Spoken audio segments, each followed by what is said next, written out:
জানি না আমার জীবনে কেন যেন সবকিছুই হুটহাট করে হয়ে যায়। হঠাৎ করেই আমরা পূজার ছুটিতে সবাই মিলে প্ল্যান করলাম যে আমরা ঘুরতে যাব টাঙ্গুয়ার হাওর। ১ম এ যেতে চেয়েছিলাম কক্সবাজার। যে কথা সেই কাজ। হ্যালো এভরিওয়ান, আসসালামু আলাইকুম। সবাইকে আমার পেজে নতুন একটি ভ্লগ দেখার জন্য আমন্ত্রণ জানাচ্ছি। অনেকদিন পর একটা বড় ভিডিও শেয়ার করতেছি। আমাদের টিকিট কাটা ছিল 10:30টায়, তো আমরা বাস কাউন্টারে গিয়ে অপেক্ষা করতেছি। আমি আর আয়রা দুইজনে মিলে একটু ভিডিও করে নিয়েছিলাম। তো তারপরে কিন্তু সারা রাত আমরা ঘুম দিয়েছি। খুব বেশি বাঁচার মধ্যে কোনো ভিডিও করা হয়নি। এটা হচ্ছে সকালবেলা। সুনামগঞ্জ নামার পরে কিন্তু আমরা এইভাবে লেগুনায় করে সবাই মিলে ঘুম ঘুম চোখে যাচ্ছিলাম। সারা রাত যেহেতু আমরা গাড়ির ভিতরেই ছিলাম, তাই কারোই ঠিকঠাক মতো ঘুম হয় নাই। সবার চোখে মুখে একটা ক্লান্তি ভাব। তারপরও যেতে যেতে যে পাশের সৌন্দর্য, এটা দেখে আমরা সবাই মুগ্ধ হয়ে গিয়েছিলাম।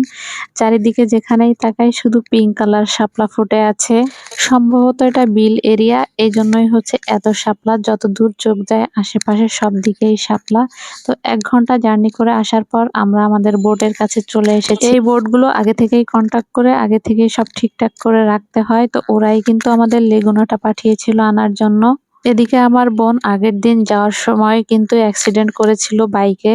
ও তো ট্রিপ মিস করবে না, তাই এভাবে ব্যথা পা নিয়েই কিন্তু চলে গিয়েছিল বিধ্বস্ত অবস্থা। এদিকে আমার ভাই গাড়ি থেকে সব জিনিসপত্র নামাচ্ছিল। আর আমরা গিয়েছিলাম মোট ১২ জন। আমার ননদ, তার ছেলে মেয়ে, হাজবেন্ড সহ আমরা, আমার শ্বশুর শাশুড়ি, আমার বোন, সাথে আরো ছিল আমার বোনের বান্ধবী, আর আমাদের ছেলে মেয়ে তো আছেই। মোট ছিলাম আমরা ১২ জন। তো এই তো আমরা আমাদের বোটে উঠে গিয়েছি। তো আলিফের খুব ক্ষুধা লেগেছে, তো বলতেছে খাবার দিচ্ছে না। এটা হচ্ছে বোটের উপরে ব্যাচেলারদের ২টা রুম থাকে। এইটা হচ্ছে বোটের উপরে ব্যাচেলার ২ রুম পাশাপাশি। তো সবাই এখানে কিন্তু সারা রাত যেহেতু জার্নি করেছে, ব্রাশ করা হয় নাই। সবাই ব্রাশ করে হাত মুখ ধুয়ে সকালের নাস্তা করার জন্য রেডি হচ্ছে। জীবনে ১ম এক্সপেরিয়েন্স হবে এভাবে নৌকার উপরে বসে বসে সকালের নাস্তা খাওয়া। তো আমরা কিন্তু খুবই এক্সাইটেড ছিলাম।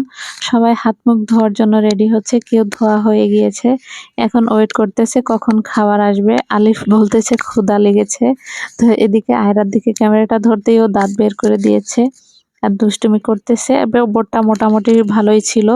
আমাদের হচ্ছে একদম লো বাজেটও ছিল না, একদম হাই বাজেটও ছিল না, মিডিয়াম বাজেটের একটা বোট আমরা ভাড়া করেছিলাম।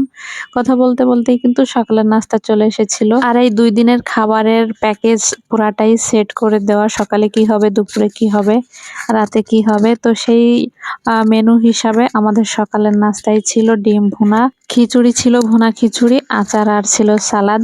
তো সবাই খাওয়ার জন্য একটা একটা করে টেবিল বেছে নিয়ে তারপর আমরা খেতে বসে যাব।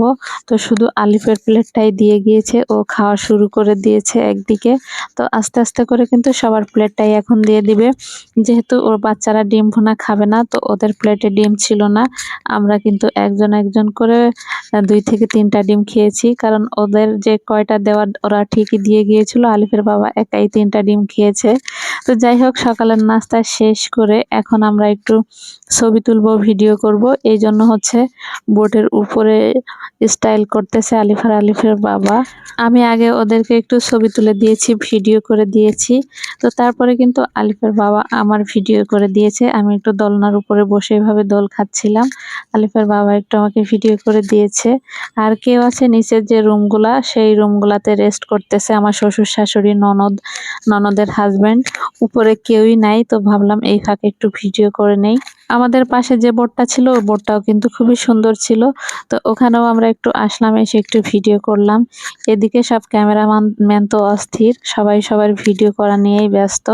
তো আমি আগামী ভিডিওতে আমরা যে রুমগুলাতে ছিলাম সেই রুমগুলার ভিডিওটা শেয়ার করব। তো আজকের মতো এখানেই রাখতেছি, দেখা হয়ে যাবে নেক্সট ভিডিওতে।